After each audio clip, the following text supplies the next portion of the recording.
Apa? Baca buku lagi. Udah.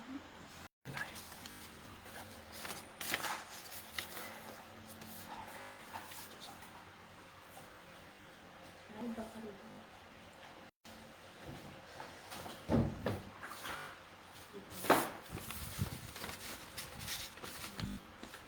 Baik, bismillahirrahmanirrahim. Assalamualaikum warahmatullahi wabarakatuh.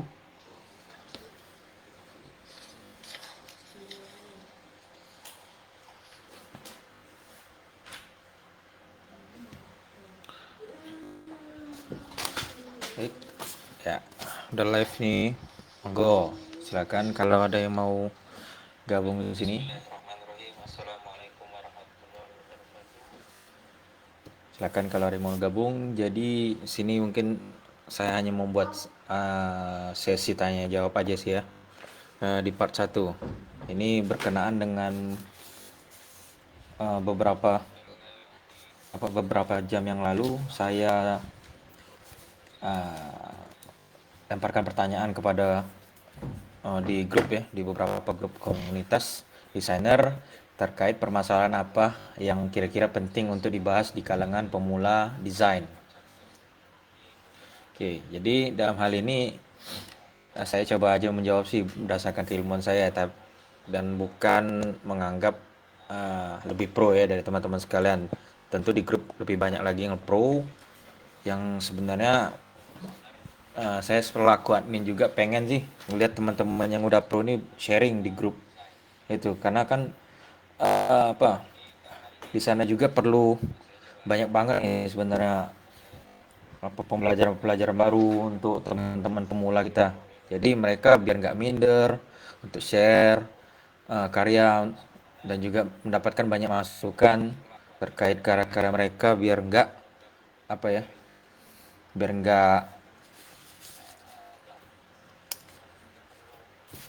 nggak rusak gitu, atau mungkin lebih kepada motivasi-motivasi kepada mereka semua, jadi mereka tuh bisa belajar dari komunitas biar lebih positif kayak gitu loh. Oke, jadi ini saya coba pilih deh dari beberapa respon jawaban dari teman-teman desainer di grup ya.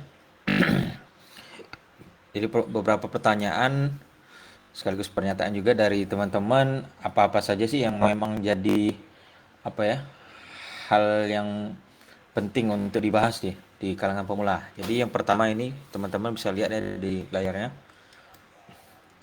Untuk ini pertanyaan sebenarnya dari akun Aksi Madewa ya. Jadi ini berkenaan dengan komposisi warna, kemudian tema ya, kemudian proporsi beserta tata letak objek atau tulisan dan target desain. Ini sebenarnya 3 poin ya di sini ya yang bakal jadi pembahasan. Hanya saja ini eh, kerucutnya kemana ini? Pernyataan dari sini. Jadi saya anggap ini lebih kepada fokus desainnya dulu ya. Fokus desain kemana? Karena di yang saya tandain warna merah ini nanti ada pembahasan tersendiri sih sebenarnya. Karena udah sempat beberapa waktu lalu juga sudah saya sempat share juga apa namanya, beberapa artikel terkait, nanti saya tandain ya. Jadi sementara saya di sini bahas dulu kepada target desain. Nah, jadi target desain ini sempat saya bahas juga tadi saya balas komenannya. Eh, Berkaitan dengan target desain. Jadi di kalangan pemula sebenarnya untuk menentukan target desain kita fokusnya kemana dulu? Kayak gitu kan pertanyaannya kan. Mau difokuskan kemana? Jadi saran saya terlebih dahulu teman-teman di sini coba deh untuk fokusnya kepada hal-hal yang kira-kira yang lebih cenderung lebih banyak dikuasai di desain apa kayak gitu loh. Misal atau minimal minatnya kemana kayak gitu. Nah, jadi teman-teman pemula jadi apa ya, motivasi dan ketertarikannya itu lebih kuat kalau memang kita fokusnya ke desain yang memang lebih kita sukai kayak gitu loh. Jadi semacam ada semangat tersendiri kita mulai menggali untuk mencari referensi terkait kayak gitu loh. Jadi teman-teman apa untuk menentukan target desain ini jelas fokusnya kemana. Misal lebih cenderung apa ya, suka ke desain-desain yang berbau dengan gambar kayak gitu. Nah, coba aja berkenaan dengan itu cari referensi terkait, misalnya kayak ilustrasi atau vektor apa vektor art kayak gitu kan. Jadi teman-teman bisa kembangkan dari situ. Jadi jelas fokusnya. Jadi untuk sementara sih kalau memang masih di awal ya jangan terlalu banyak untuk mencari apa ya bahasanya mencari-cari style desain yang lain. Fokus dulu di satu. Misalnya kalau mau fokus di logo, logo dulu kayak gitu. Pelajari mulai dari awal kayak gitu. Penjelasan apa sih itu logo, kemudian jenisnya dan misalnya. Begitu juga dengan desain layout dan misalnya. Nah, jadi teman-teman bisa fokus dulu kayak kayak gitu. Jadi nggak usah terlalu banyak ambisi, mau pengen bisa semua itu nanti ada waktunya bertahap kok. Oke, jadi itu saja sih mungkin sedikit saran dari saya ya terkait menentukan target desain kalau memang masih kesulitan dalam hal itu. Nah, kemudian untuk poin yang di sini karena sudah ada kayaknya nanti saya ada buka juga pembahasan lain. Di sini sudah ada beberapa orang juga bertanya terkait komposisi warna nih ya. Kayaknya masih ada yang kesulitan nih dalam pewarnaan ya. Nah, kayak kayak Mas ini ya. Mas Muhammad Zainul Azari ya, MHD ya. Nah, sampai sekarang belum mahir. Sama Mas. Saya juga belum mahir di sini. Jadi kalau untuk saran warna ya, penentuan warna, jadi saya juga sudah pernah buat juga apa ya, video singkat juga sih live terkait penjelasan untuk penentuan warna dalam desain. Nah, coba teman-teman bisa lihat di postingan saya di profil ya. Lihat untuk apa pemilihan warna ya. Kemudian juga bisa dicek juga di channel YouTube saya itu MZP channel ya. Bisa dilihat itu baru saya posting beberapa waktu lalu. Nah, jadi teman-teman bisa lihat di situ ya. Oke, sudah. Dan sini sudah juga ya. Nah, jadi di sini teman-teman nanti bisa ini di sana juga saya ada pembahasan sedikit untuk tips ya sebenarnya lebih kepada tips untuk pemilihan warna. Bagaimana cara pendekatan warnanya lebih kepada pendekatan bukan lebih ke akurasi kayak gitu karena saya masih terbatas saya juga perihal menentukan warna juga ya. Cuman memang bisa disiasati kayak gitu aja sih. Oke, kemudian proporsi beserta tata letak objek ini lebih kepada desain layout ya sebenarnya. Jadi untuk desain layout ini kebenaran kemarin saya ada buka kelas juga, cuman sementara lagi kita tutup ya karena ada kesibukan. Jadi perihal tata letak ya dalam desain-desain layout sebenarnya secara umum itu teman-teman bisa bisa cari juga referensinya terkait. Jadi apa ya? Tentukan dulu fungsi-fungsi dari apa penjelasan awal dulu. Layout itu ada berapa macam, kemudian jenis-jenis layout bagaimana. Jadi kalau untuk desain layout itu lebih kepada fungsinya dulu masing-masing apa. Misal kayak banner itu tujuannya untuk apa, fungsinya untuk apa kayak gitu kan.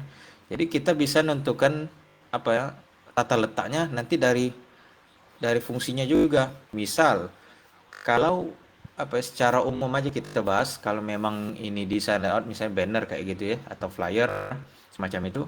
Jadi kalau memang kita pengen buat jadi biasanya kalau memang teman-teman bisa mencari referensi terkait ya misalnya kayak banner itu biasanya bagian atas ini adalah headline kayak gitu saya sebut ya. Header bisa juga kan. Jadi ini penjelasan berkaitan dengan judul ya kan semacam itu kemudian kemudian di bagian tengah itu lebih kepada konten misal kayak kayak apa ya makanan kayak gitu. Nah, ini menu kayak gitu. Nah, dijelaskan misalnya ada harga atau isi-isinya apa aja. Kemudian di bagian bawah itu biasanya contact person atau mungkin ada alamat email kemudian kok ya sosmed, akun sosmed dan semisalnya itu biasanya berupa informasi yang memang lebih kepada call to action kayak gitu. Ini support footer, di sini konten, kemudian header. Nah, di situ sih sebenarnya tata letak dari desain layout. Nah, cuma secara umum kayak gitu ya. Cuman kembali lagi kepada fungsi masing-masing. Kebutuhannya seperti apa. Kalau secara umum kayak gitu yang saya ketahui. Oke, lanjut kepada pertanyaannya Mas ini ya Reza Priyatna. Jadi sekarang ini permasalahan apa nih? Sekarang lagi fokus belajar ngedesain logo tapi pembuatan logonya nggak terkonsep alias ngasal. Kalau ngasal gitu apakah skill kita akan terasa? Ngasalnya seperti apa ini dulu? Jadi banyak ini kamuflase sebenarnya orang-orang yang ngasal kayak gini pas dilihat desain bagus kayak gitu. Hanya saja kalau memang ngasal ini kan lebih kepada apa ya perbuatan yang memang dilakukan nggak ada tujuan kayak gitulah iseng kayak gitu kan. Jadi kalau memang lebih kepada sifatnya ngasal sebenarnya karena kita nggak ada tujuan apa-apa, jadi apa yang kita cari pun nggak ada kan kayak gitu. Otomatis kalau memang kita mau bertambah skill kita, mau terasa skill kita, otomatis kita harus juga apa namanya lebih fokus kayak gitu, fokus dan memang mempelajari itu dengan konsisten kayak gitu. Jadi hal-hal yang memang sifatnya memang akan terasa itu skill, terutama skill memang harus ditempa kayak gitu, harus memang dilakukan secara rutin, skill akan bertambah kayak gitu secara rutin dan memang nggak bisa ngasal-ngasal kayak gitu kan.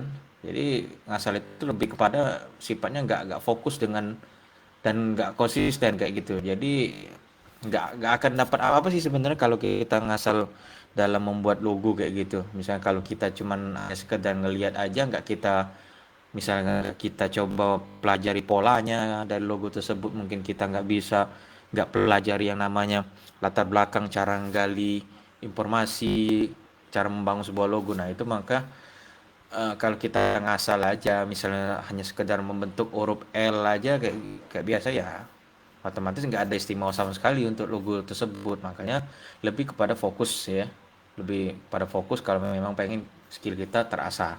Jadi dalam hal ini yang ngasal nggak akan dapat apa-apa sih sebenarnya gitu.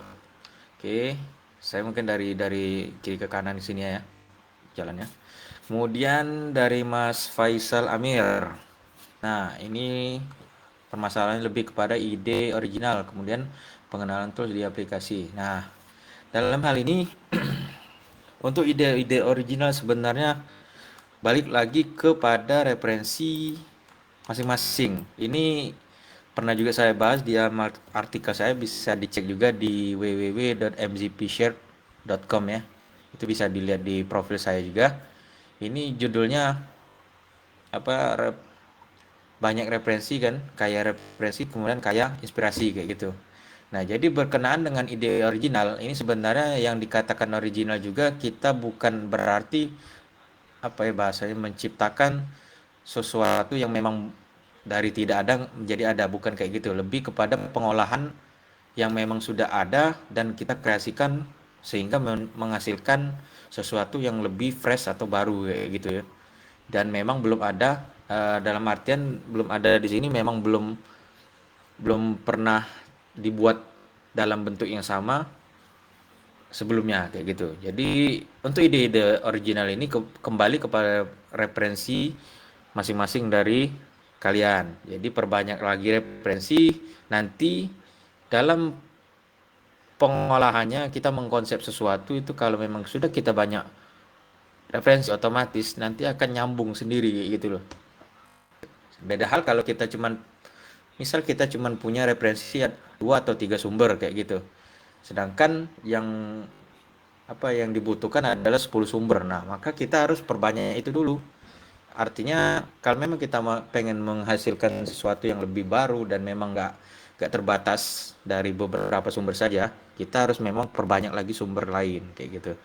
Jadi kalau kita misal dapat huruf A di sini bentuknya miring, kemudian A di sana bentuknya tegak, kemudian di tengah bentuknya nyambung. Nah, di situ kita bisa kreasikan bentuk-bentuknya. Nah, disitulah perlu yang namanya referensi. Kemudian pengenalan tools. Nah, ini penting juga untuk pemula desain ya. Ini jadi apa ya, lebih lebih kepada jangan terlalu buru-buru untuk istilahnya mengejar apa ya, pengen segera bisa kayak gitu. Tapi sedangkan pengenalan toolsnya masih minim kayak gitu kan. Jadi tools yang dari aplikasi tersebut misal kayak PSAI, dan saya pengguna Inkscape di sini ya, saya yang paling utama saya pelajari dulu adalah ini tips ya juga dari saya. Di awal belajar juga saya lebih banyak ke tutorial dari aplikasi tersebut, misalnya kayak ini tutorial Inkscape seperti apa, kemudian coba deh ikuti tutorial itu sekaligus kita mengenali toolsnya kayak gitu. Memang kita nggak perlu menguasai semua tools kayak gitu, hanya saja kita lebih kepada mencari sifat umum dari tools tersebut yang memang selalu dipakai kayak gitu ya, umumnya aja. Setidaknya kita udah menguasai, oh letaknya kayak gini, oh kombinasinya kayak gini segala macam. Nah, disitulah teman-teman nantinya kalau memang udah familiar dengan tool-tool tersebut, itu akan memudahkan teman-teman juga nantinya. Jadi kita nggak akan istilahnya ngekor. Oh ini gimana sih caranya nanti? Itu beda hal nanti kalau udah kombinasi-kombinasi yang lain yang memang ada nanti masanya kita akan semakin rumit ya kayak gitu tantangan dan belajar. Ya, untuk sementara paling enggak teman-teman pemula desain yang memang pengguna software aplikasi desain yang memang digunakan untuk PC ya, terutama PC dan laptop. Jadi gunakan cari referensi terkait, kemudian coba untuk kuasai minimal apa ya, tools secara umum ya. Kayak gitu aja sih. Oke, terima kasih. Kemudian untuk pertanyaan dari pernyataan dari Mas Grey Yuan Wibowo. Nah, ini master 3D nih. Oke, mungkin ini juga bisa mewakili ya pertanyaan dari teman-teman juga. Jadi gimana sih cara lancar dapat klien? Nah, dalam hal ini ya alhamdulillah juga ya. Ini kan semua Allah yang mudahkan. Jadi nggak bisa kita serta-merta ini karena ikhtiar kita, enggak. Jadi ini semua karena memang Allah sudah takarkan rezeki kita, sudah memang rezeki kita memang sudah ditakar tadi. Jadi otomatis kalau memang kita pengen ya bahasanya pengen lancar dapat klien atau dapat ya konsumen-konsumen atau pelanggan tetap, ya otomatis kita harus banyak-banyak berbuat kebaikan lah kayak gitu, terutama yang saya lakukan selama ini sih berbagi apa ya, bagi informasi kemudian sharing-sharing terkait ini yang memang sifatnya memang lebih kepada bermanfaat sebenarnya, dan memang klien kita kenal kita karena kita memang sering apa ya bahasanya, kita sering nongol di situ. Ya kalau memang teman-teman pengen apa ya, pengen banyak klien juga, ya mungkin salah satu caranya kita harus banyak juga nongol di beberapa komunitas dengan cara mungkin kita promosi, mungkin kita sharing-sharing hal-hal yang bermanfaat, ya pokoknya hal-hal yang bersifatnya berbagi dan bermanfaat untuk teman-teman di sana. Ya, saya yakin sih insya Allah itu akan memberikan hal-hal yang positif juga untuk kita kan. Ya terutama ini tadi salah satunya lancar dapat klien kayak gitu. Jadi kita bagaimana caranya kita membangun kepercayaan dengan konsumen-konsumen kita. Ya bisa itu dengan kita share portofolio atau mungkin ya beberapa karya-karya kita yang mungkin terbaik. Kemudian proses belajar dan semisalnya. Pokoknya hal-hal yang memang bisa di-share dan bisa menginspirasi dan bermanfaat untuk banyak orang. Ya insya Allah ini kan kembali pada ini juga kan rezeki masing-masing. Pokoknya banyak-banyak bersyukur deh dengan rezeki yang sudah Allah takarkan untuk kita. Pokoknya itu aja biar makin lancar. Gak ada amalan-amalan khusus sih sebenarnya. Pokoknya banyak-banyak bersyukur ya, banyak juga sedekah, beramal yang baik kayak gitu ya.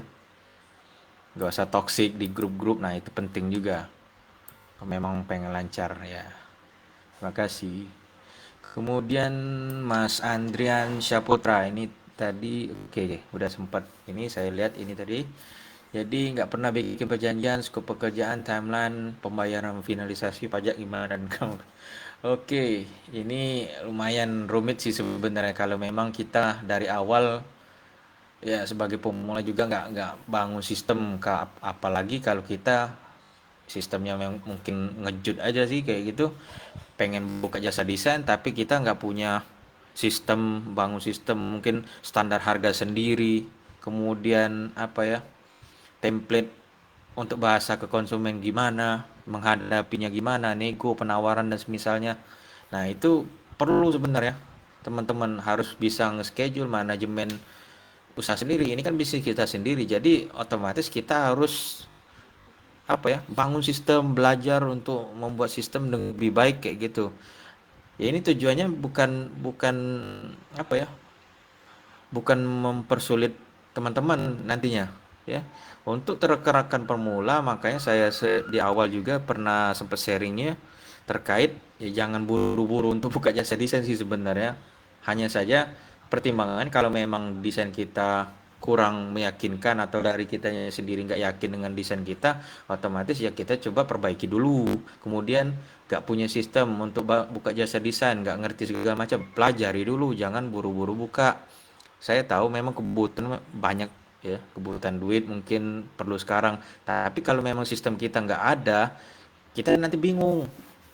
Mau gimana selanjutnya gitu bingung banget. Apalagi dalam penentuan harga yang memang dalam hal ini menurut saya lebih berat sih sebenarnya. Makanya dari itu, ini kan karena kita lebih kepada bisnis jasa desain, kalau kita menentukan harga juga kan ini lebih kepada apa ya, service kayak gitu ya, pelayanan kita kepada klien nantinya sesuai nggak kira-kira nih kualitasnya gimana, terus juga penanganan kita gimana kayak gitu kepada klien. Nah jadi ini penting banget untuk rekan-rekan pemula, jangan sampai kita nggak bisa bikin sistem untuk jasa desain kita ya, yang sampai harus dibuat dulu baru kita jalan kayak gitu aja sih. Minimal sebagian besar lah udah kita pahami. Oh ini nanti kalau datang klien gimana, oh ini nanti cara nawarnya gimana, ngomong dengan kliennya gimana, kemudian cara penyerahan dokumen finalnya gimana gitu, apabila ada revisi, kemudian jangka waktunya gimana. Nah itu penting banget untuk rekan-rekan pemula menentukan membuat sistem untuk usaha sendiri gitu. Nah bagaimana caranya itu juga sudah pernah saya bahas juga di artikel saya, tinggal teman-teman cari di www.mzpshare.com, itu bisa teman-teman cari ya, mzpshare ya .com.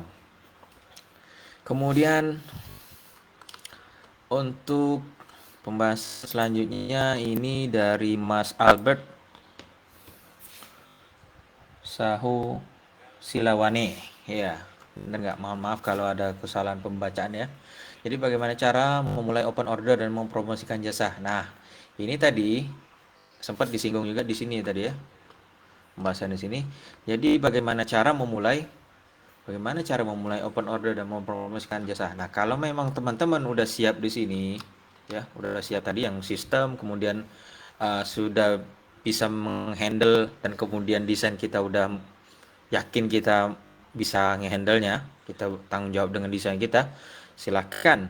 Ini teman-teman cara memulai sudah pernah saya bahas juga nih. Cara memulai yang paling utama adalah mempromosikan jasa desain kita. Ini sebenarnya udah dijawab juga sih oleh teman kita ini.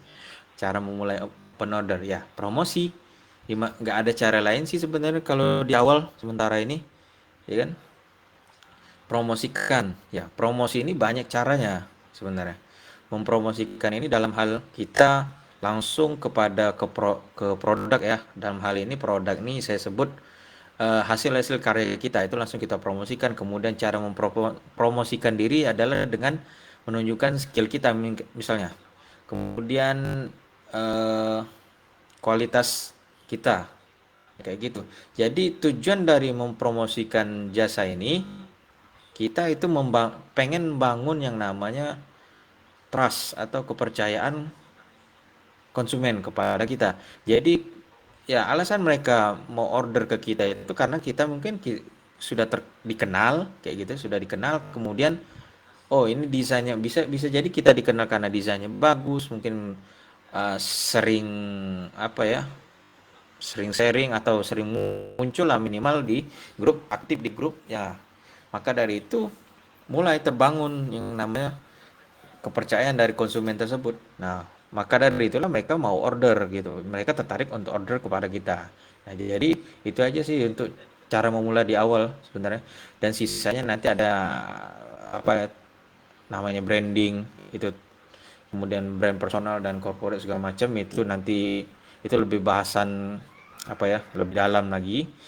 Cuma langkah awal untuk teman-teman bisa promosikan jasa dengan cara kita sering nongol kayak gitu, sering muncul di beberapa komunitas. Tawarkan kita punya apa ya, punya karya ini, kemudian kita punya promosi khusus nih. Ini jasa desain saya, teman-teman bisa hubungi, ya kan? Untuk klien bisa hubungi kalau memang butuh jasa desain dan semisalnya. Kemudian, nah ini berat nih, ini master juga nih. Jadi bahasan tentang tes dan skill. Nah, dalam hal ini ya memang kembali ditempa oleh waktu ini. Ini kembali pada jam-jam terbang. Nantinya teman-teman bisa apa ya, untuk teman-teman pemula berkaitan dengan tes dan skill ini nantinya kalau udah banyak jam terbang sebenarnya baru berasa sih sebenarnya. Kalau di awal kita mungkin ngerasa desain kita jelek, setelah kita perbaiki, oh ini kayak banyak salah nih yang kemarin kita perbaiki di sekarang, kemudian oh ini kemarin harganya nggak segini deh, mestinya segini. Nah itu akan berasa sendiri kalau memang udah jam terbangnya udah banyak ya. Jadi memang harus sering-sering yang namanya diasah skill kita, kemudian sering-sering perbanyak ini, terutama juga perbanyak referensi juga. Jadi makin kita banyak referensi, mungkin kita mengenali yang namanya isu-isu tren desain terbaru kayak gitu. Nah, jadi kita mulai ada minat untuk ngembangin lagi deh, memperbaiki lagi deh yang lama-lama mungkin kurang kualitasnya, kita perbaiki lagi ke kualitas yang lebih baru kayak gitu. Nah, mungkin itu saja sih berkaitan dengan tes dan skill ini. Kemudian ini oke, udah masuk ke udah masuk ke sesi air nih. Oke, monggo nih kalau ada yang mau tanya-tanya boleh langsung. Kemudian dalam hal ini, nah ini mengkerucut kepada menghadapi customer. Ini banyak banget nih sebenarnya yang jadi kendala-kendala dari rekan-rekan pemula ya, terutama saya juga sih sebenarnya pemula. Di awal-awal juga memang sempet apa ya, down juga menghadapi beberapa customer yang mungkin nggak sesuai ekspektasi kita kayak gitu loh ya. Mungkin kita ngasih harga sekian terus langsung langsung tiba-tiba diturunin kayak gitu, down kayak gitu kan. Nah gampang down segala macam di awal-awal ya, itu saya rasa memang butuh butuh waktu aja sih sebenarnya. Kita nanti bakal nganggep apa ya istilahnya, ketemu nanti ada masanya nanti ketemu. Ini saya anggap sih sebenarnya hiburan jatuhnya nanti. Ada masa nanti dimana kalau kita udah sistem kita udah jalan, kita udah punya standar harga sendiri. Nanti kalau kita ketemu customer yang nyeleneh, bahasanya dalam tanda kutip nyeleneh, yang nawarnya nggak sesuai apa ya, nggak sesuai standar kita, mungkin lebih murah, pada mereka telah kita gali secara latar belakang istilahnya punya dana untuk itu, ya itu jadi hiburan aja nanti untuk kita. Ya oke, kalau memang mau ayo, nggak mau ya udah kayak gitu. Pokoknya jangan jangan takut deh untuk menolak kalau memang itu nggak sesuai standar kita. Ya nego boleh, hanya saja tidak boleh kita bergampang-gampang deh ngasih misalnya kayak full service kayak gitu, misalnya revisi bebasnya itu saya rasa jangan terlalu berlebihan lah. Karena kita punya sistem, kita juga punya istilahnya punya kebutuhan, tapi juga kita tidak boleh merendahkan diri kita kayak gitu.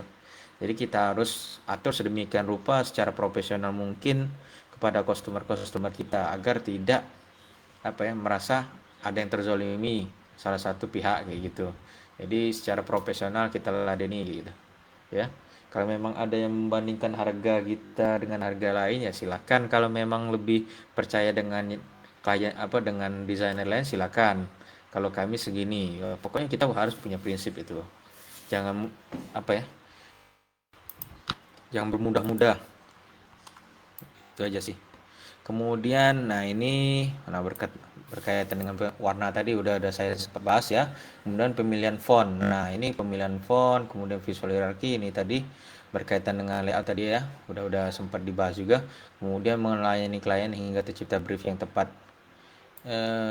Melayani klien hingga tercipta brief yang tepat. Oh ini maksudnya komunikasi ya. Komunikasi lebih kepada konsep-konsep. Nah ini memang harus ini ya. Kalau memang pengen apa biar nggak terlalu ini juga berkaitan dengan terlalu banyak revisi nantinya ke depannya.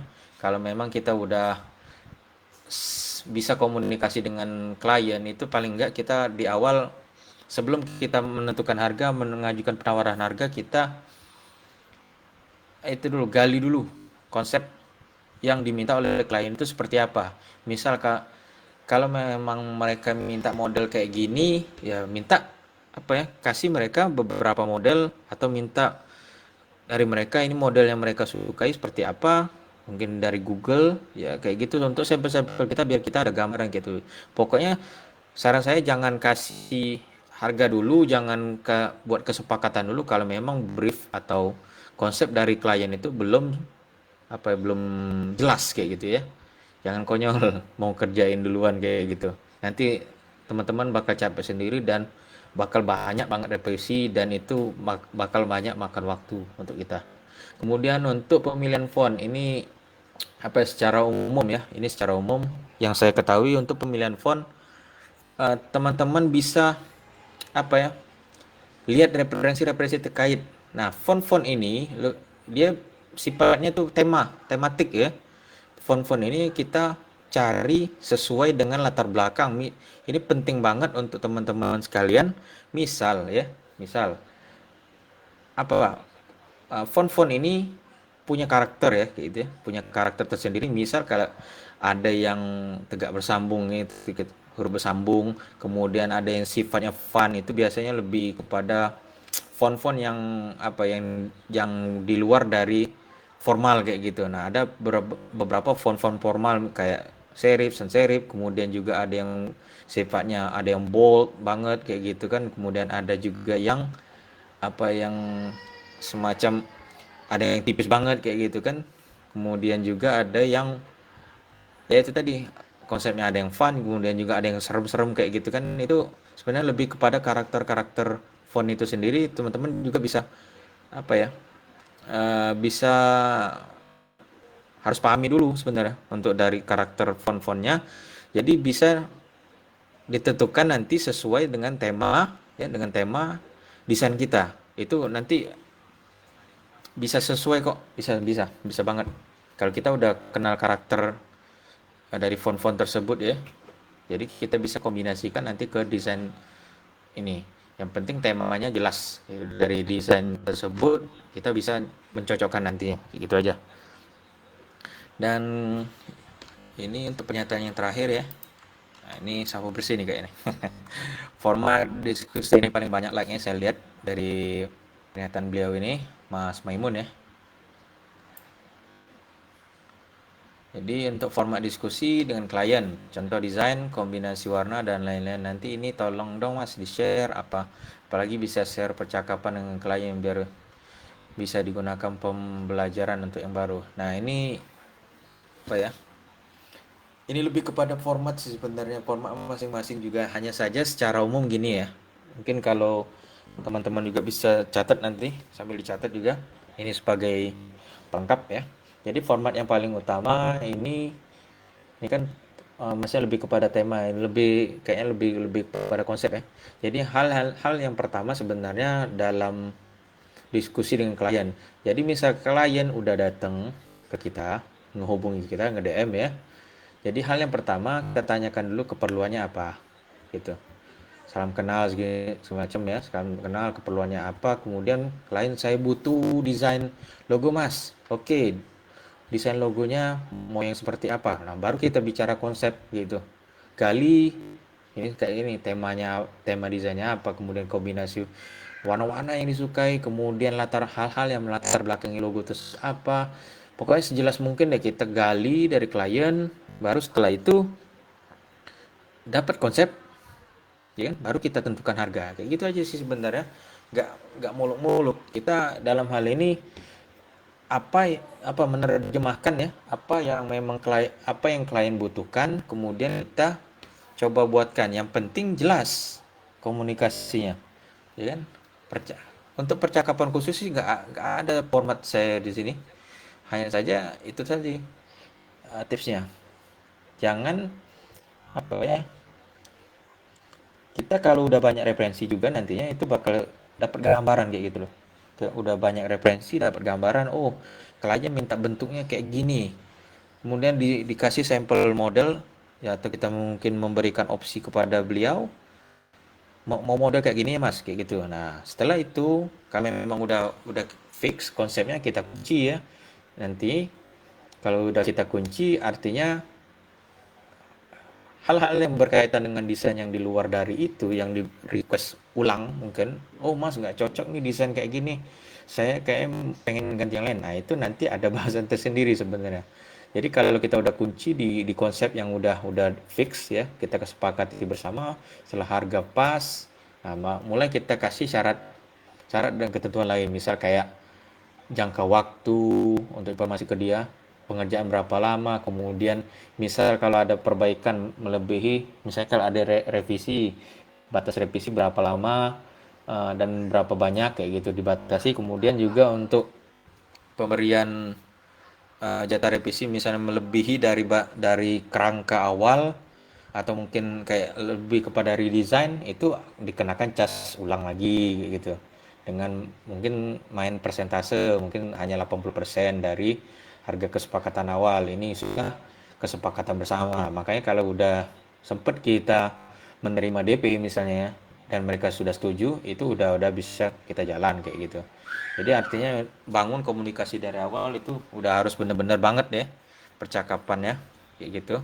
Jadi kalau udah menemukan titik temunya dan udah dapat kesepakatan, artinya udah sama-sama setuju, jadi nggak boleh lagi melanggar dari kesepakatan tersebut. Apabila salah satu melanggar kesepakatan, maka buat kesepakatan baru kayak gitu aja sih ya. Yang penting ikat sih. Saran saya ini untuk rekan-rekan sekalian juga, banyak yang nggak berani tarik DP ya, untuk jasa desain ini menurut saya penting banget, dan saya sudah buatkan juga alasannya ya di artikel-artikel saya ya. Tarik DP untuk berkenaan dengan tarik DP, pokoknya jangan takut untuk tarik DP. Nggak mau DP nggak usah kerjain kayak gitu, kecuali memang orang yang udah kita kenal, untuk pelanggan pelanggan lama yang udah tahu dengan kita kayak gitu. Nah, itu mungkin pengecualian, tapi secara umum kalau memang untuk klien-klien baru, tarik TP minimal 50% kayak gitu aja.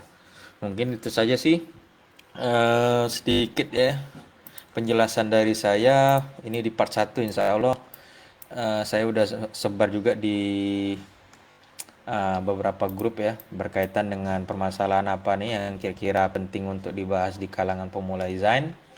Ini ada sekitar 11 ya, ada sekitar 11 eh, pertanyaan dan pernyataan dari dan bagi untuk Indonesia, bukan.